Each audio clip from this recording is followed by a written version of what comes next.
అందరికీ కేపీహెచ్పి కొండ మీద ఉన్న వేణుగోపాల స్వామి గుడికి మీరు ఎప్పుడైనా వెళ్ళారా? వెళ్ళకపోతే తప్పకుండా వెళ్ళండి, చాలా బాగుంటుంది కొండ మీద వేణుగోపాల స్వామి టెంపుల్. ఈరోజు సండే మేము ఎందుకు వెళ్ళామో తెలుసా? వనభోజనాలకి.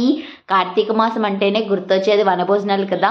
అబ్బా, హైదరాబాద్లో మనకు అంతగా ఎవరు తెలియదు, ఎవరు మనల్ని ఇన్వైట్ చేయరా అనుకున్నాము. ఈరోజు మా ఇంటి ఓనర్ వాళ్ళు కొండ మీద వనభోజనాలు అని మమ్మల్ని కూడా ఇన్వైట్ చేశారు. మేము కూడా వెళ్ళిపోయాం. అక్కడ ఫస్ట్ చిన్నపిల్లలందరూ క్లాసికల్ డాన్స్తో పర్ఫార్మెన్స్ ఇచ్చారు. చాలా బాగా అనిపించింది క్లాసికల్ డాన్స్తో. ఆ తర్వాత ఇంకా భోజనాలకి చాలా ఐటమ్స్ పెట్టారండి. ఎన్ని రకాలు ఉన్నాయంటే మా ఊర్లో కూడా నేను ఇన్ని ఐటమ్స్ అయితే చూడలేదు ఎప్పుడు వనభోజనాల్లో. సో చాలా ఐటమ్స్ పెట్టారు, అన్నీ కూడా చాలా బాగున్నాయి.